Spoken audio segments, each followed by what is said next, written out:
Uprising with Voidwalker. Hello. We are in the flesh. Yes. I know we spoke, we spoke a couple of weeks ago, few weeks, probably a bit more, longer than that now, isn't it? A little bit, I think so.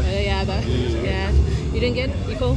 Yeah. No, super enjoying the weekend. Yeah. Playing yesterday, enjoying today, then playing again tomorrow. You're playing, you are, of course you are. You're playing in Nottingham, that's it, yeah. Lord. Oh, that's gonna be, it's a good show. It's got Health-Affected, Internal Conflict. That's the one, yeah. Cryptes, who are always great. Tigro Kobach, Shadow of... Like, it's so good. Tigro Kobach, I did a review and a interview with them. I think it was a couple of years ago. And honestly, their energy is insane. So you'll love it. Following them. Are you? Yeah. So I didn't know that their name was actually something to do with Nottingham Cave. Something. Oh, like is that. it? Yeah. I love it when bands do that because it's Black Anis, do all the Leicester folklore themed stuff because they're from. I love it when bands have that theme to them. Yeah. Mega, it's mega. Right, so how did yesterday go? Oh, it went amazing. Yeah. It was so random vibe. Yeah, absolutely electric. I'm so I'm so pleased you guys got another round here. Do you know what I mean? Because obviously you won last year, met with the masses, and then saw you at Bloodstock. Oh, it was best weekend of my life. Incredible. Great. Incredible. So yeah, I know you were saying when we spoke a couple of weeks ago, you were saying that you'd be working on some stuff as well. So, have you got any progression on that at the moment? Focus has mostly been on playing live, so nothing quite yet. But there's been little thoughts. Miguel recently said he was starting to write lyrics and stuff. Yeah. I've got a few riff ideas that I want to steal that other bands definitely didn't write.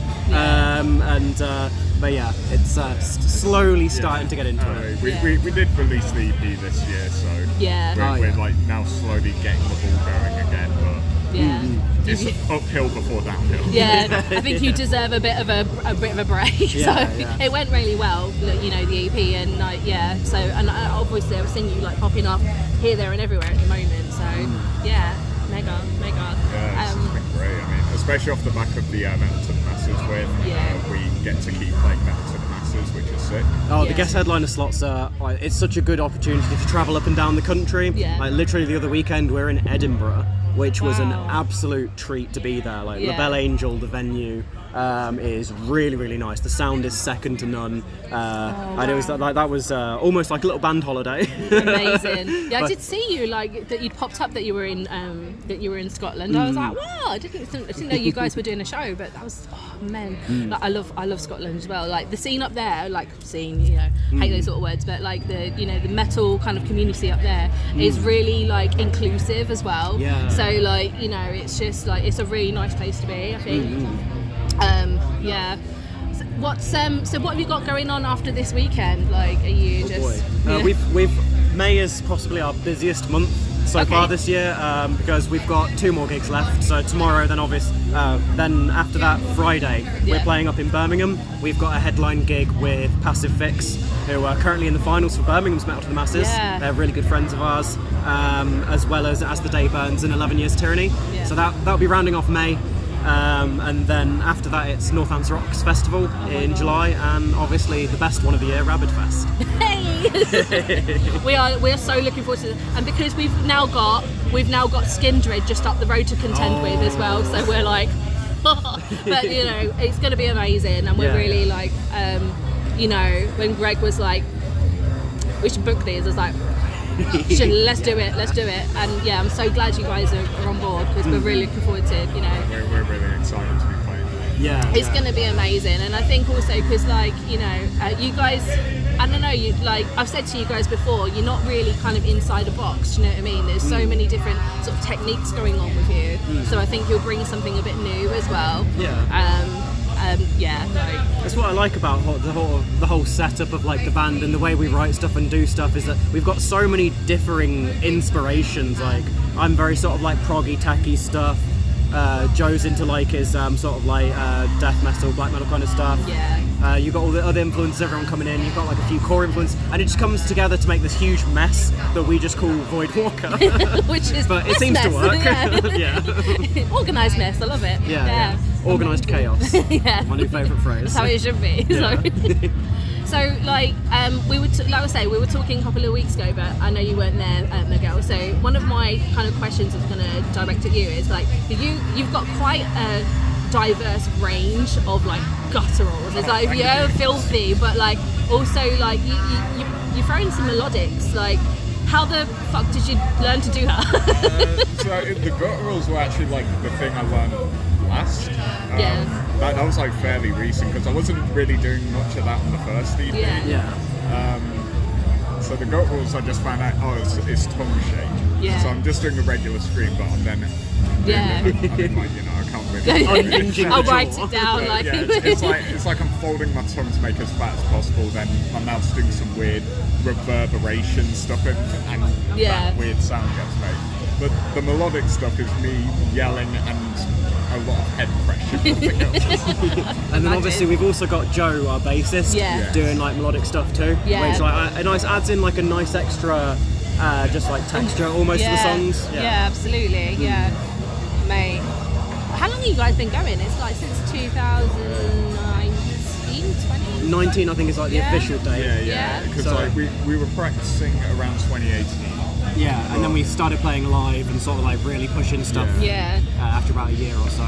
So I know like obviously like we had the pandemic and shit like that, but like years count? We don't count them. No, well I do because that kind of like tells me that you were still working through it. You were still like coming together through it. So like, and unfortunately there's quite a few bands out there that just kind of after during COVID we're like, nah, that's enough. Do you know what I mean? So it's good to see same that with the venues as well. Yeah, that's true. Yeah, so many good venues have shut down since then. Yeah, I know.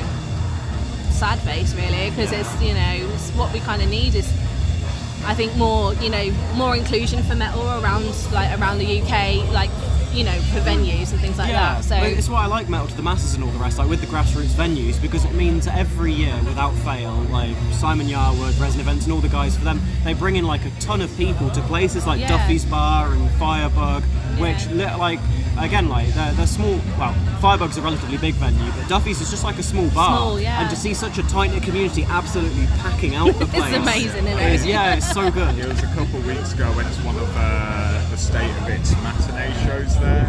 State of It's run by two of the members of Fail State who were on Metal to the Masses today, and just in the daytime had a full hardcore show playing. Amazing. Packed out. Everyone was flailing about. It was chaos. It was fantastic.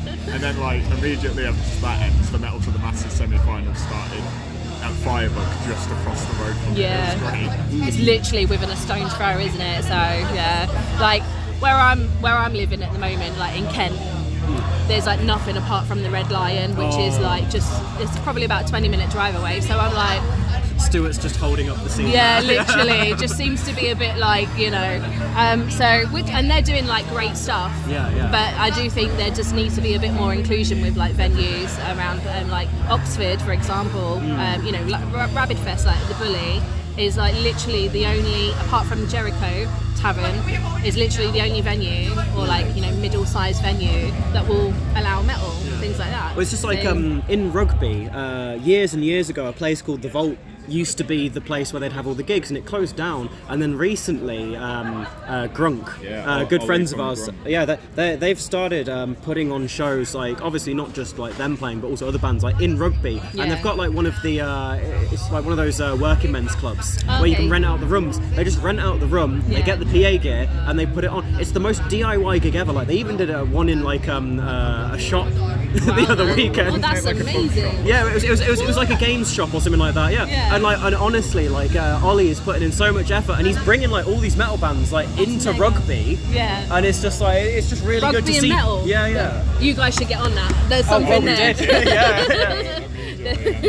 There's something in that. The crowd was chaos because Grunk was in the crowd. And so much energy. If they're watching your band, they start dragging each other across the venue. It's fantastic. As it's written, it should be. As it should be. Oh, amazing. So like, I'm kind of hoping over the next sort of year, like obviously after Rabid Fest and that, like you're going to kind of continue to like be everywhere really, because like I think you guys have got something that like everybody that I've spoken to about Voidwalker, like, you know, they've like literally, I'm not kissing ass, alright? I'm literally, they're like, they have got such an energy, and I think, like, you know, as artists, you have to keep finding that energy as well, don't you? So, like, you know, it's just like I love watching like the other bands play, like, and especially the ones who like move about, jump about. Like, obviously sometimes I'm staring at my fretboard because I'm trying to not mess up, but like whenever I can in breakdowns, I like to throw myself around. Maybe not as much as Adam from Tribe of Ghosts, maybe not as much as Tiberius, who spend more time off the stage than they do on it. Like, but they are seeing them play is like, it gives me it just fills me with energy watching them do this stuff, and like, and it's kind of like, and again, it's what inspired me to kind of like start moving about more. Like at Bloodstock, I was just like, oh, fuck it, you know what? Let's jump onto the crowd barrier for the breakdown, and it was so much fun. Like, and I just love it when I see bands like properly just going at it and having fun. I mean, when you see like bands before you like playing at like such an intensity, you just see it's like, oh no, I want to carry that on. Yeah. What's your favourite thing about being an artist?